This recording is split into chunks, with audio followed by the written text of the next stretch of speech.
오늘 주신 하나님의 말씀은 마태복음 22장 23절부터 33절까지 말씀이 되겠습니다. 마태복음 22장 23절부터 33절까지 함께 읽겠습니다.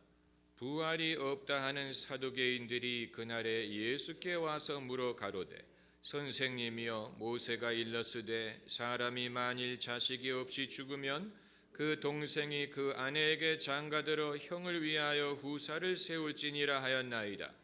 우리 중에 7형제가 있었는데 마지 장가들었다가 죽어 후사가 없으므로 그의 아내를 그 동생에게 끼쳐두고 그 둘째와 셋째도 일곱째까지 그렇게 하다가 최후에 그 여자도 죽었나이다. 그런즉 저희가 다 그를 취하였으니 부활 때 일곱 중에 네 아내가 되리이까? 예수께서 대답하여 가라사대 너희가 성경도 하나님의 능력도 알지 못하는 거로 오해하였도다. 부활 때에는 장가도 아니가고 시집도 아니가고 하늘에 있는 천사들과 같으니라. 죽은 자의 부활을 의논할진대 하나님이 너희에게 말씀하신 바 나는 아브라함의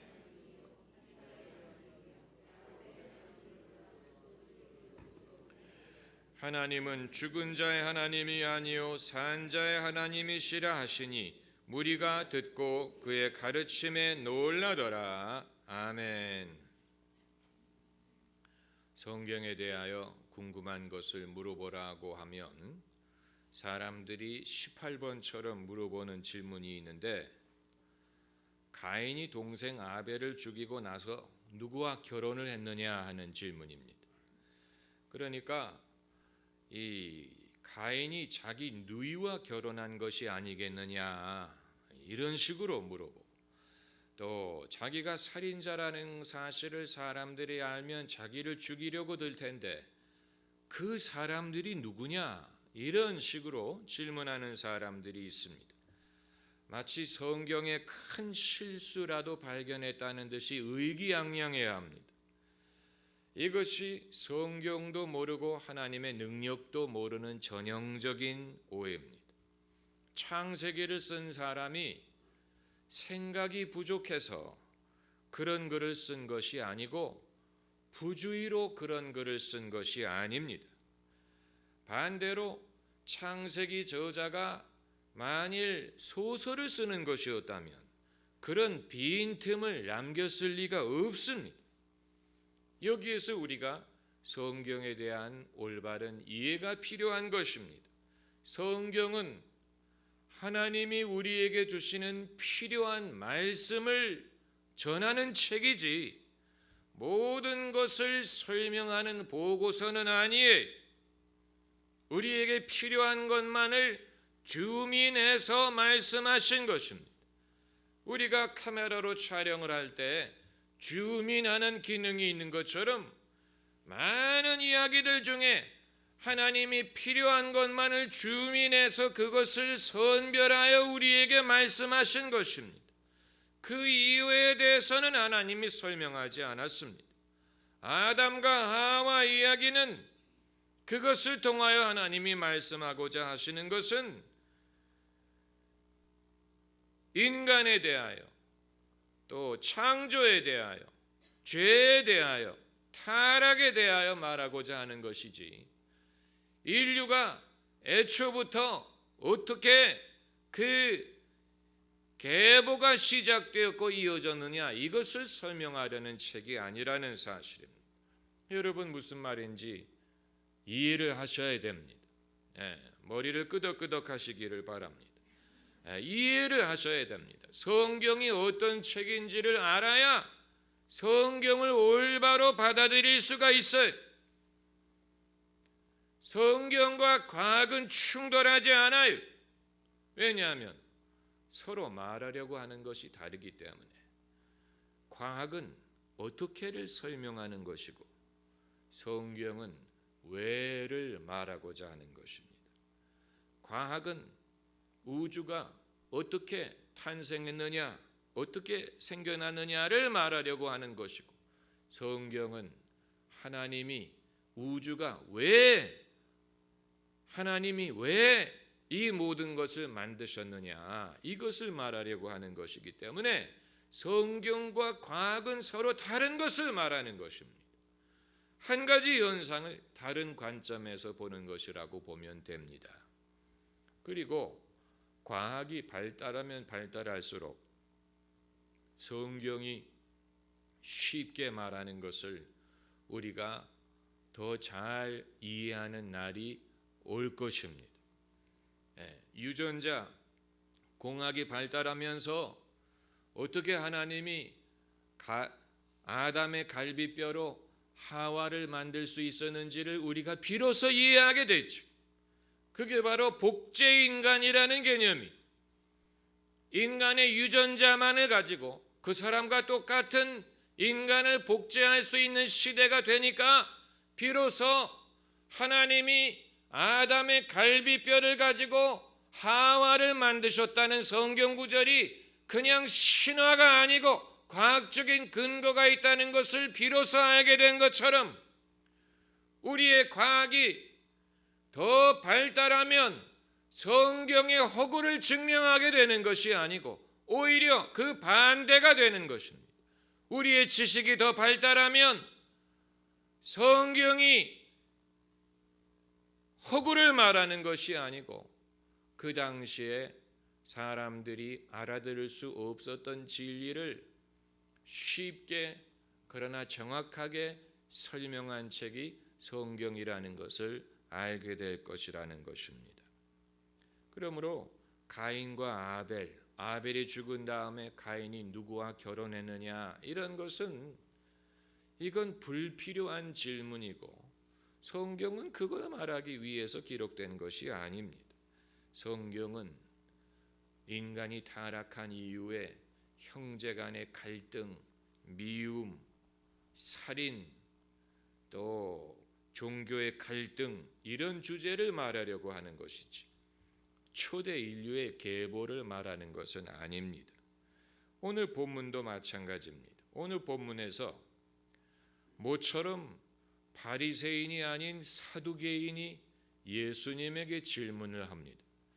그 당시에 이스라엘 사회에 세 부류의 종교 집단이 있었는데, 하나는 바리새인들은 율법을 굉장히 중요히 여기고 연구하는 집단. 두 번째는 사두개인들은 초자연적인 현상을 믿지 않아요. 그래서 천사도 믿지 않고 마귀도 믿지 않고 내세도 믿지 않는 그런 부류가 있었고, 그리고 세 번째는 열심당원이라고 종교를 정치에 동원해서 이스라엘의 독립을 위하여 투쟁하던 집단이 있었습니다. 그런데 이제 두 번째 집단 사두개인들이 예수님에게 질문을 하는데 진리를 배우기 위해서 질문을 하는 것이 아니고 부활이 없다는 것을 증명하기 위하여 함정 질문을 한 것입니다. 그래서 아주 복잡한 상황을 설정했어요. 어떤 남자가 애가 없이 죽었는데 모세 율법에 의하면 그럴 경우에 그 남편의 동생이 형수를 취하여 후사를 낳게 해야 된다, 이런 말씀이 있어요. 그래가지고 이 사두개인들이 7 형제가 다 그 형수를 취했는데도 아이를 낳지 못하고 그 여자도 죽었어요. 얼마나 힘들었으면.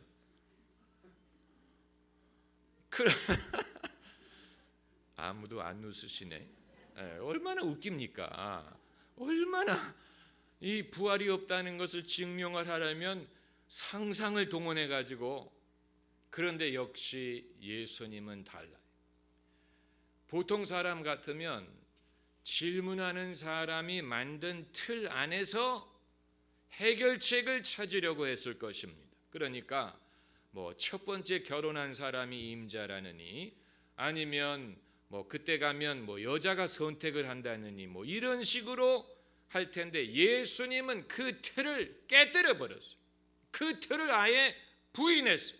그래서 말씀하시기를 너희가 성경도 알지 못하고 하나님의 능력도 알지 못하기 때문에 오해했더라. 그리고 하시는 말씀이 부활 때에는 장가도 아니가고 시집도 아니가고 하늘에 있는 천사와 같이 산다. 다시 말하면 천국의 비밀을 아는 분만이 하실 수 있는 답변을 하신 것입니다. 당연한 것이지요.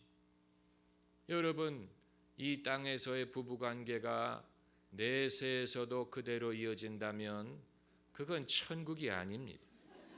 이 땅에서도 족한데 저 세상까지 이어진다고 상상을 해보세요. 그건 천국이 아니지요.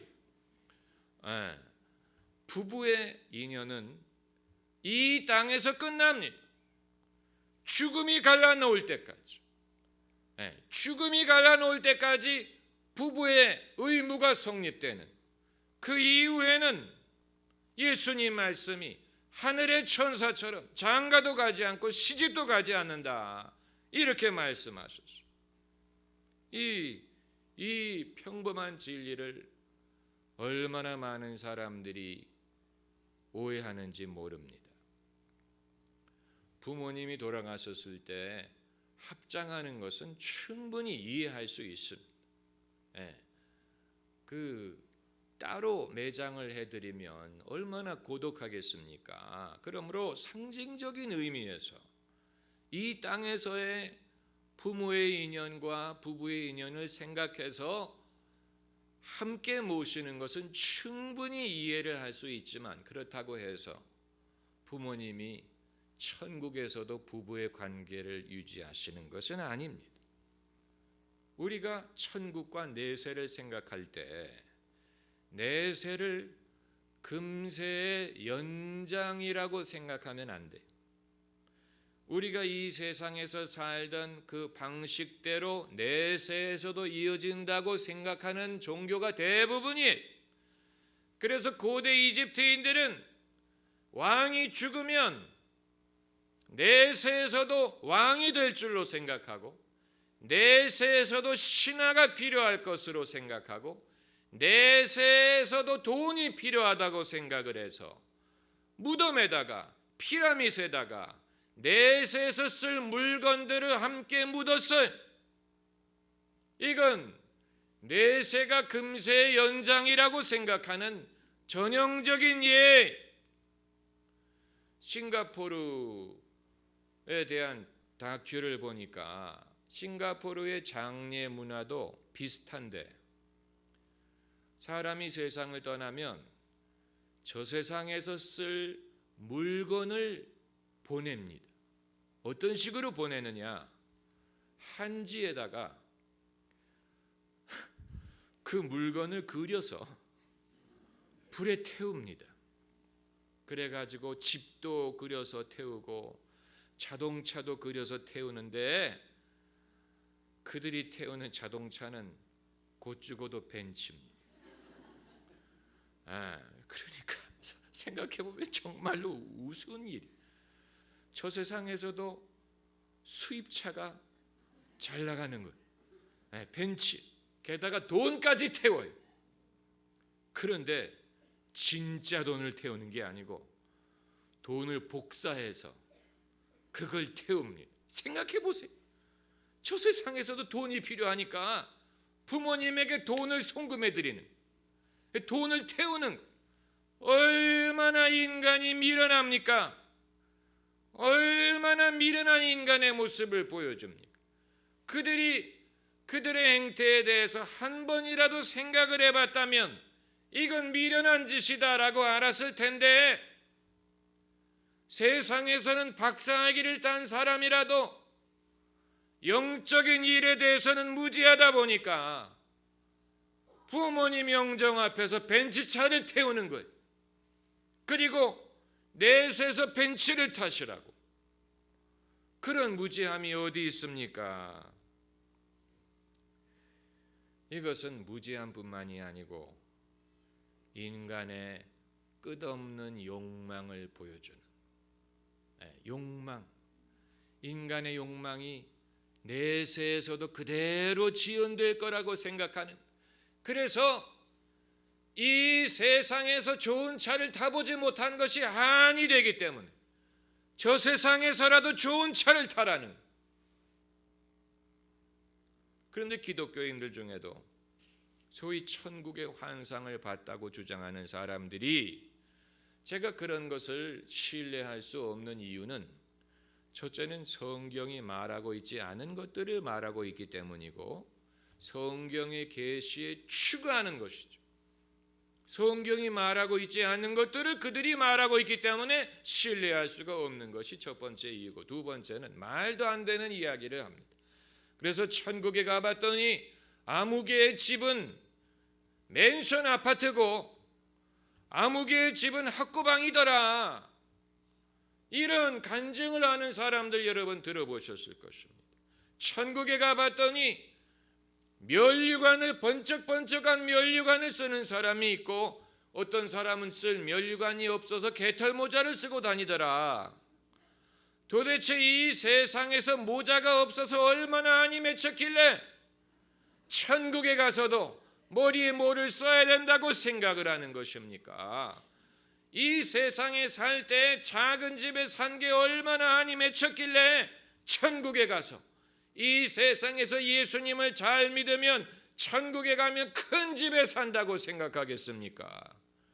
그건 그 마음은 이해할 수 있지만 내세를 금세 연장이라고 생각하는 거죠. 절대로 그렇지 않습니다. 내세는 금세 연장이 아니고 새로운 시작이, 우리는 죽음의 현실에 대해서 좀 더 냉정하게 생각할 필요가 있습니다. 사람이 차를 필요로 하든 집을 필요로 하든 옷을 필요로 하든 그건 육신을 입고 있을 때의 이야기고, 사람이 육신을 벗으면 그런 것은 아무 도움도 되지 않습니다. 인간의 죽음의 현실을 냉정하게 생각할 필요가 있습니다. 육신을 입고 있는 동안에 옷도 필요하고 차도 필요하고 집도 필요한 것이지, 죽음은 새로운 시작이에요. 그것을 우리가 알아야 됩니다. 산자가 죽은 자를 도울 수 있는 것은 거의 없어요. 산자가 죽은 자를 위하여 해줄 수 있는 것은 없어요. 죽은 자를 도우실 수 있는 유일한 분은 예수 그리스도, 예수님만이 대제사장이에요. 나는 길이요 진리요 생명이니 나로 말미암지 않고는 아버지께로 올 자가 없느니라. 나는 부활이요 생명이니 예수님만이 죽은 자를 도와주실 수가 있습니다. 우리 중에 제사장의 역할을 할 수 있는 사람이 없어요. 예수님이 대제사장이시기 때문에 중보를 하든 전도를 하든 신앙으로 섬기든 이 세상에서 이루어지는 것이죠. 사람이 세상을 떠나면 이제 그 영혼은 주님의 긍휼의 품에 맡기는 것뿐이지, 우리가 세상 떠난 영혼을 위하여 해줄 수 있는 것이 없습니다. 그것이 무속신앙과 기독교 신앙의 큰 차이. 무속신앙은 원시적인 종교의식에 의해서 산 사람이 이 세상에서 어떻게 하느냐가 죽은 자의 운명을 결정할 수 있다고 생각하는, 그렇기 때문에 묘자리를 따지고 제사를 중요하게 생각하고 이런저런 것을 따지지만, 그런 것은 종교의 무지함이요 종교의 횡포요, 인간이 할 수 없는 일을 할 수 있다고 주장하는 거짓이에요. 죽은 자를 도우실 수 있는 분은 예수 그리스도밖에 없어요. 예수님, 하나님을 믿으니 또 나를 믿으라. 내 아버지 집에는 너희가 거할 곳이 많으니라. 내가 가서 너희를 위하여 처소를 예비하고 다시 와서 너희를 영접하여 내가 있는 곳에 너희도 있게 하리라. 처소를 예비하시는 분은 예수님이에요. 교회가 처소를 예비해 주는 게 아니고, 사제가 처소를 예비해 주는 게 아니, 처소를 예비하시는 분은 예수님이, 우리를 영접하시는 분도 예수님이, 영생은 예수님이 계시는 곳에 함께 있는 것입니다. 할렐루야. 그래서 십자가상의 강도에게 예수님 말씀하시기를, 오늘 내가 나와 함께 천국의 낙원에 있으리라. 그 낙원이 천국이라는 것을 증명하는 것은 예수님과 함께 있으리라고 말씀하셨기 때문에, 나와 함께 낙원에 있으리라. 영생은 예수님과 함께 있는 것입니다. 예수님만이 인간의 영혼을 도와줄 수가 있어요. 그렇기 때문에 그건 우리가 속수무책이다, 무력하다 하는 말을 하려는 것이 아니고, 그만큼 우리의 사명이 귀중하다는 것을 보여주는 것이죠.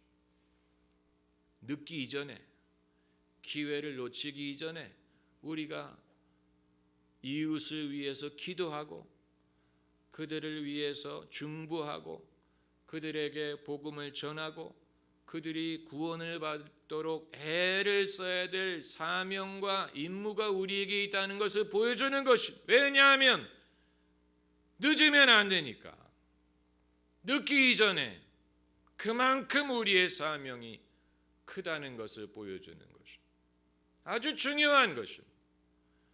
천주교회가 외경에 의지해서 죽은 자를 위하여 기도한다 하는 교리를 도입을 했습니다마는, 우리가 성경의 교리를 성립할 때 한 가지 사용해야 되는 원리는 성경으로 성경을 해석하는 원리. 다시 말하면 불분명한 구절이 있을 때 그것만으로 판단하는 게 아니고, 같은 주제에 대하여 다른 성경이 뭐라고 말을 했느냐를 가지고 비교해서 판단을 해야 됩니다. 그게 성경으로 성경을 해석하는 원리입니다. 그런데 성경 다른 어떤 곳에도 그런 비슷한 교리가 발견되지 않고 한 곳에만 있다. 그건 수상한 것입니다. 그것만으로 받아들이기가 어려운 면이 있는, 외경을 개신교가 하나님의 말씀으로 인정하지 않는 것은 다른 곳에 발견되지 않는 외경에만 있는 유일한 주장이 있기 때문에 받아들이지 않는 것입니다. 신약의 교리든 구약의 교리든 우리가 신뢰할 수 있는 이유 중에 하나는, 그 구절 이외에도 성경 다른 곳에도 그와 같은 말씀이 있기 때문에, 여러 명의 증거에 의하여, 적어도 두세서의 증거에 의하여 정하라고 한 것처럼, 복음이든 영생이든 믿음이든 성경의 어떤 교리든 다른 곳에서도 같은 주장을 하고 있기 때문에 그만큼 신뢰할 수가 있는 것입니다.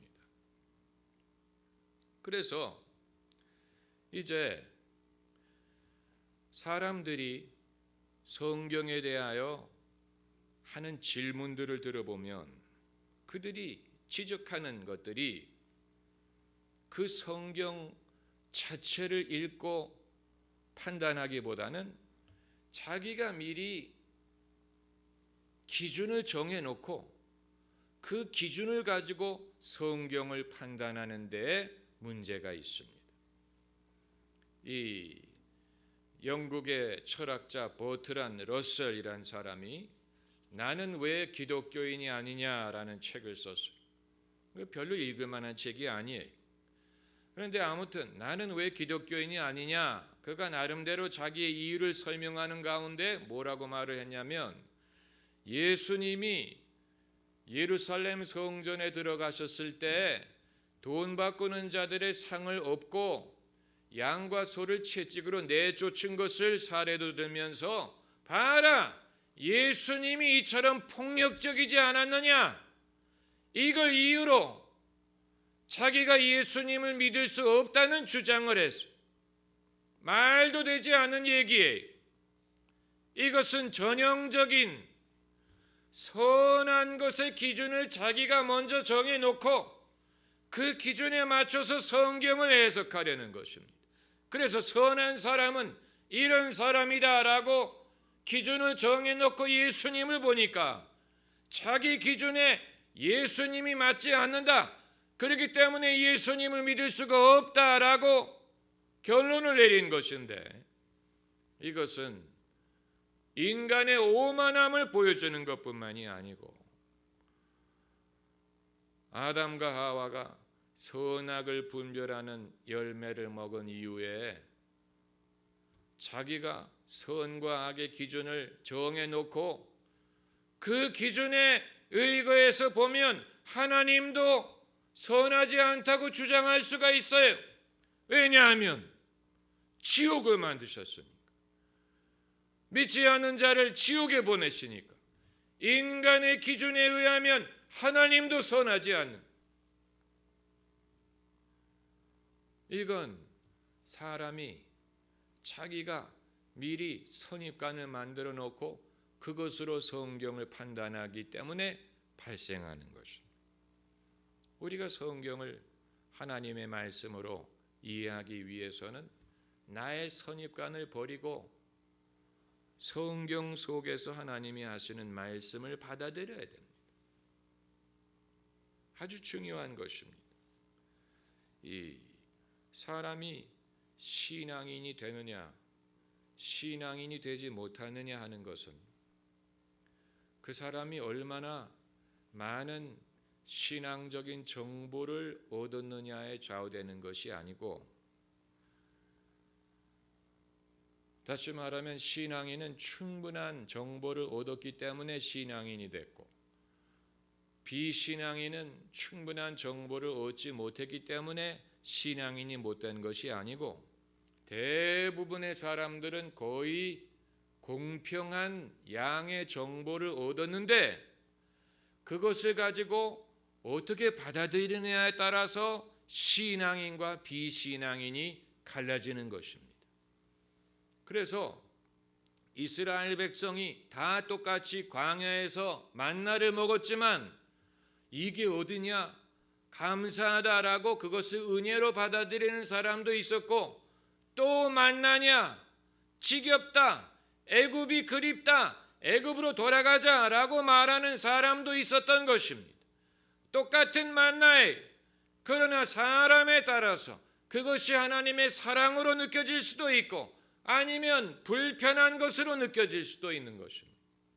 저는 지금까지 신앙생활하면서 다 똑같은 교회를 다니면서 똑같은 설교를 들었는데 그것을 가지고 훌륭한 신앙인이 되는 사람도 봤고 떨어져 나가는 사람도 봤습니다.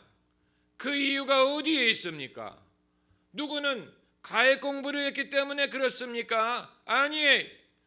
똑같은 환경에서 똑같은 신앙생활을 했는데, 똑같은 말씀을 들었는데 누구는 그것을 받아들이고 누구는 거절했기 때문에 그런 것입니다. 여기에 차이가 있는 것입니다.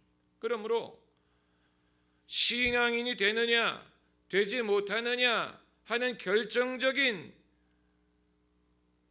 차이는 지적인 차원에서 일어나는 게 아니고 심정적인 차원에서 일어난다고 봐야 됩니다. 심정적인 차이.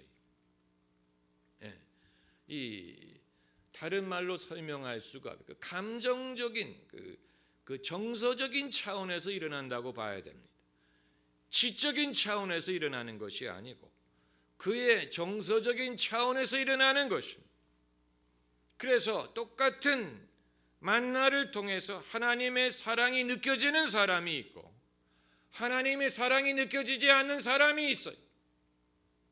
그 이유는 몰라요. 그 이유는 알 수가 없어요. 신유의 사역을 하는 분들이 제일 궁금하게 생각하는 것이, 왜 누구는 병이 낫고 누구는 낫지 않느냐 하는 것은, 부흥회를 인도하는 복음 설교자들이 제일 궁금하게 생각하는 것이, 왜 누구는 복음을 받아들이고 누구는 받아들이지 않느냐 하는 거예요. 이것은 우리가 천국에 가면 알게 될 것입니다만, 그 차이점은 사람의 심정적인 차원에 있다고 봅니다. 심정적인 차원에 있는, 우리는 이 예수님의 말씀처럼 너희가 29절에 너희가 성경도 하나님의 능력도 알지 못하는 거로 오해하였도다. 예수께서 두 가지를 지적하셨어요. 성경도 모르고 하나님의 능력도 모른다. 그 말은 우리가 둘 다 알아야 된다는 얘기입니다. 성경 말씀도 알아야 되고 하나님의 능력도 알아야 됩니다. 이것은 양자택일이 아니에요. 양자택일이 아니에요. 누구는 성경을 더 알고 누구는 하나님의 능력을 알고 이런 식으로 양자택일이 아니에요. 오늘날 교회들을 보면 은근히 양자택일을 강요하는 교회들이 있어요. 그래서 장로교는 하나님의 능력을 강조하는 순복음을 못마땅하게 여기고 기회가 있을 때마다 비판하고 성경 말씀만을 강조하려고 하는 경향이 있고, 순복음은 자신들이 하나님의 능력을 안다는 것을 강조하고 성경만을 강조하는 장로교회를 무시하는 그런 경향이 있는데, 이건 양자택일이 아니에요. 나는 장로교이기 때문에 성령 몰라도 되고 성령의 은사가 없어도 되고 방언을 못해도 되고 말씀만 알면 된다. 아니에요. 예수님은 양자택일을 말씀하지 않았어요. 하나님은 영이시니 신령과 진리로 예배할지니라고 말씀하셨어요. 신령, 영적인 면과 그리고 진리를 아는 것을 통해서 하나님을 예배하는 것입니다. 둘 다 필요한 것입니다.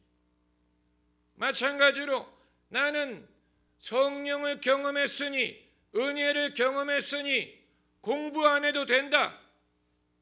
성경 지식 없어도 된다. 신앙 몰라도 된다. 그것도 아니에요. 예수님은 양자택일을 말씀하지 않았어요.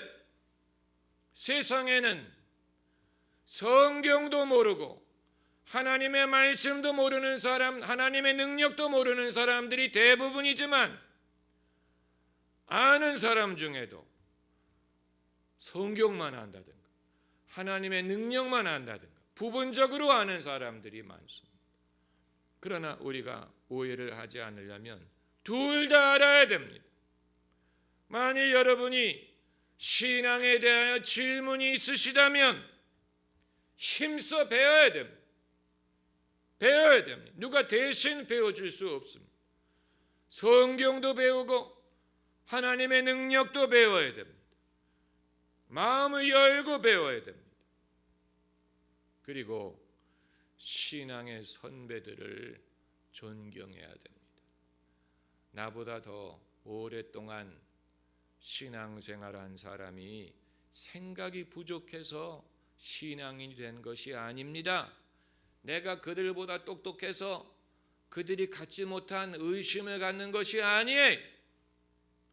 그건 여러분 지적인 교만입니다. 마치 사두개인들이 자기들이 똑똑한 척하지 않습니까? 남들이 생각하지 못한 그런 상황을 가정해서, 봐라, 이런 상황을 우리가 생각할 수 있는 걸 보니까 부활이 없는 모양이다. 스스로 똑똑하게 생각하고 이런 질문을 했는데, 예수님이 말씀하시는 것은 너희가 몰라서 그렇다. 성경도 모르고 하나님의 능력도 몰라서 오해하였도다. 오해하였도다. 여러분, 내 백성이 지식이 없으므로 망하는도다라고 말씀하셨고, 또 고린도전서 12장에 신령한 것에 대하여 너희가 알지 못하기를 원치 아니한다 그래서 알아야 됩니다. 21세기는 지식이 난무하는 시대, 지식의 홍수의 시대, 우리가 쓸데없는 것들 많이 알아. 근데 정말로 알아야 될 것을 모른다면 우리는 이 시대에 기독교 신앙을 변증할 수도 없고 가르칠 수도 없고 사람들에게 전할 수 없습니다. 남들보다도 많이 알아야 됩니다.